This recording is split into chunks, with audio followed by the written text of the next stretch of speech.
I got some questions in my shop tour video wanting to know why I chose certain pieces of equipment. So here's my 18-inch Highland Park, and this was actually my 40th anniversary present, and I chose this because I was replacing a 20-inch Nelson saw which went out of manufacturing before I was even born, and I wanted something of similar size but from the current century, and pricing wise this was a better deal than some of the other manufacturers. So that's why I chose Highland Park, and I went from a 20-inch to an 18-inch, but that was okay because I didn't have that many rocks big enough to warrant anything larger. This is a shot of my tumbler. I have multiple size barrels for it. I have the large 12-pound barrel plus a couple of the small 6-pound barrels, and it basically runs 24/7 except for when I'm cleaning it out. I think I paid all of $20 for it over time. So technically this is a table saw, but I'm using it more as a table than as a saw, and as you can see I'm docked up a whole bunch of cabochons to get going, and every once in a while I'll use it as an actual wood saw, but most of the time I'm just using it as a bench top. My cabbing machine is a 6-inch Genie from Diamond Pacific. I inherited it when my father passed away, and I couldn't beat the price on that, so that's why I have a 6-inch Genie as compared to some of the other manufacturers.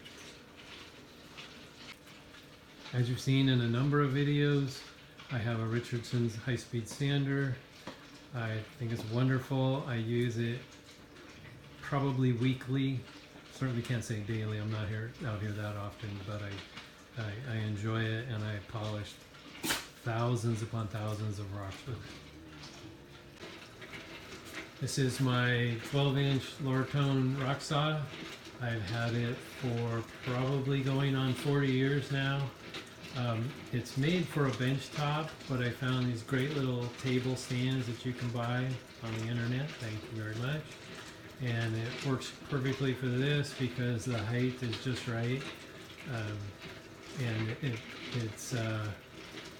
it's cut thousands upon thousands of rocks.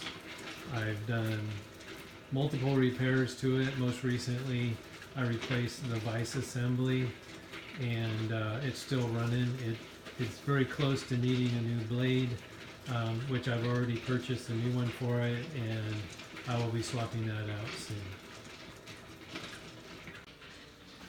This is a Richardson style of buffer for polishing, although this one was actually made by myself and my brother, and it was in the same design as a Richardson's, but basically all I had to do was buy a couple pieces, the front pad and the motor and the pulley, but the rest of it was free basically because of a friend of a friend.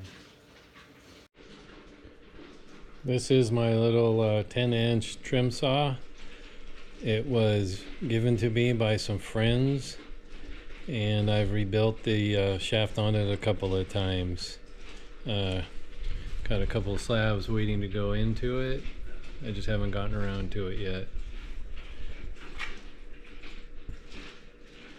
It does have the attachments to make it a slab saw. However, I removed those just because I use it as a trim saw only. This is a homemade 3-head spear machine. I had to manufacture a water drip system for it, and it does not have automatic grit feeder, so when I use it I have to sit here and babysit it the whole time.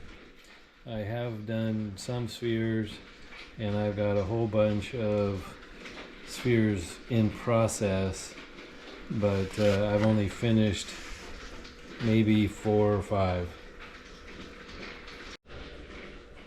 This is my 2-head sphere machine. It says Pomona on it. I don't know if they are in business anymore or not. I purchased this at an estate sale, so it was quite affordable. And I don't have very many heads for it, so I can only make certain size spheres. And once again, I created a water drip feed, and it does not have an automatic grit feeder. And I have a whole bunch of preforms waiting to go into it, but as with all the others, it's a little bit on the slow side, so I just take my time when I can. There's a bunch more spheres in process. It takes a long time to cut them down to where you can just start grinding them. And here's another bucket also over here waiting to go.